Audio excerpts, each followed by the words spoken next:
ایک شرابی نوجوان تھا، گنہگار تھا، بدکار تھا، سیاکار تھا، اتنا تھا کہ اس نے ساری زندگی اپنے کریم رب کی ذات کو ایک سجدہ بھی نہیں کیا تھا۔ جب موت کا وقت قریب آیا تو اس نے اپنا سر اپنی ماں کی گود میں رکھا، اپنا سر ماں کی گود میں رکھ کر کہنے لگا، ماں ساری زندگی میں نے گناہوں میں گزاری ہے، ساری زندگی میں نے شراب پیتے ہوئے گزاری ہے، ساری زندگی میں نے اللہ کی نافرمانی کرنے میں گزاری ہے، ساری زندگی میری برباد ہو گئی ہے نادانی کی وجہ سے۔ ماں میرا موت کا وقت قریب ہے، میں مر گیا تو اپنے مرشد کے پاس جانا، سفارش کرانا کہ وہ میرا جنازہ آ کے خود ہی پڑھائے گا۔ صاحب ظاہر ہے کہ مرشد جب جنازہ پڑھانے کے لیے آئے گا تو 4 بندے بھی اس کے ساتھ ہوں گے، نہیں تو میرا جنازہ کون پڑھے گا؟ میں تو اتنا گنہگار ہوں، بدکار سیاکار ہوں، میں نے ساری زندگی شرابیں پیتے ہوئے اللہ کی نافرمانی کرتے ہوئے گزار دی۔ اللہ اکبر۔ ماں اٹھی گئی اپنے مرشد حضرت حسن بصری کے پاس، جا کر کہنے لگی، میرے مرشد میرا بیٹا موت کے قریب ہے، تو وہ کہہ رہا ہے جب میں مر جاؤں تو اپنے مرشد کو کہنا کہ وہ آ کے میرا جنازہ پڑھائے گا۔ حضرت حسن بصری کہنے لگے، مائی وہ مر گیا تو میں اس کا جنازہ نہیں پڑھاؤں گا، اس نے ساری زندگی شرابیں پیتے ہوئے گزاری ہیں، ساری زندگی وہ مسجد کے قریب بھی نہیں گیا، ساری زندگی اس نے اپنے کریم رب کی ذات کو ایک سجدہ کرنا بھی گوارا نہیں کیا، میں اس کا جنازہ کیسے پڑھا سکتا ہوں؟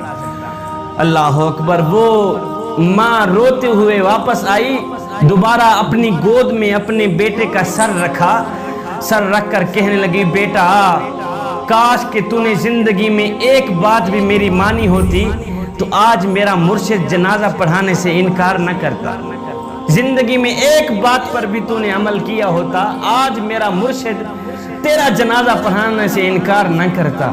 میرا مرشد کہتا ہے کہ اس نے ساری زندگی اللہ کی نافرمانی میں گزاری ہے، شرابیں پیتے ہوئے گزاری ہے، میں اس کا جنازہ نہیں پڑھاتا۔ اللہ اکبر۔ نوجوان رونے لگ گیا۔ جوانو سنو، نوجوان کی آنکھیں خون کے آنسو بہانے لگ گئی، ماں تڑپنے لگ گئی۔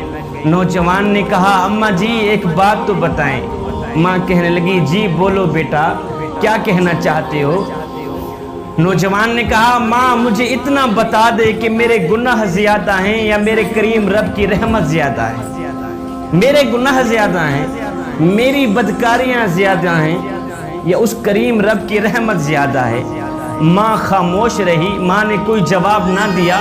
اس کے بعد بیٹا رو کر کہنے لگا، ماں مجھے ایک بات تو بتا دے، اگر ایک لمحے کے لیے تجھے میرا کریم رب مہلت دے دے، تجھے میرا اللہ مہلت دے دے، اے گنہگار کی ماں، اگر تو چاہے تو اس گنہگار بیٹے کو جنت میں بھیج دے، اگر تو چاہے تو اس کو جہنم میں بھیج دے، اگر ایک لمحے کے لیے میرا اللہ تجھے مہلت دے بھی دے تو مجھے کہاں ڈالے گی؟ جنت میں ڈالے گی یا جہنم میں پھینک دے گی؟ ماں فوراً بولی، نہیں بیٹے، اگر مجھے ایک لمحے کے لیے بھی میرا اللہ مہلت دے دے تو میں تجھے جنت کا دروازہ کھول کے اندر ڈال دوں گی، جنت میں ہی بھیج دوں گی، فوراً بھیج دوں گی۔ نوجوان تڑپ کر کہنے لگا، اماں جی جو خدا 70 ماؤں سے بھی زیادہ محبت کرنے والا ہے وہ مجھے جہنم میں کیسے ڈال سکتا ہے؟ تو ایک ماں جتنا پیار کرتی ہے، وہ میرا کریم رب 70 ماؤں سے بھی زیادہ محبت کرتا ہے مجھ سے، وہ مجھے جہنم میں کیسے ڈالے گا؟ یہ کہتے ہوئے خشیت الہی میں آ کر آنکھوں سے آنسو بہاتے ہوئے، آنکھوں سے نیر بہاتے ہوئے نوجوان کی روح پرواز کر گئی۔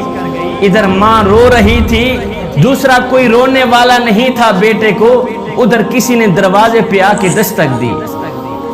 ماں نے جب دروازہ کھولا تو سامنے مرشد کریم نظر آئے، حضرت حسن بصری نظر آئے۔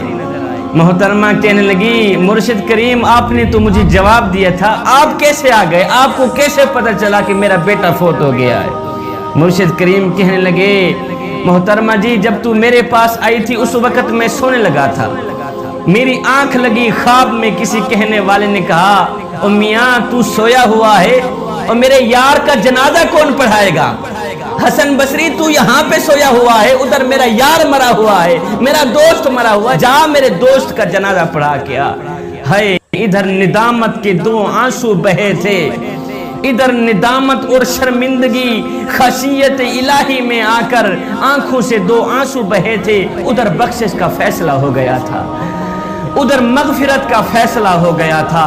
ایک آنسو کی مار تھی، سارے کے سارے گناہ معاف کر دیے گئے۔ نوجوانو، کریم رب کی چوکھٹ پہ آ گیا کرو، اپنا سر جھکا دیا کرو، خشیت الہی میں آ کر ایک آنسو بھی بہا دیا کرو۔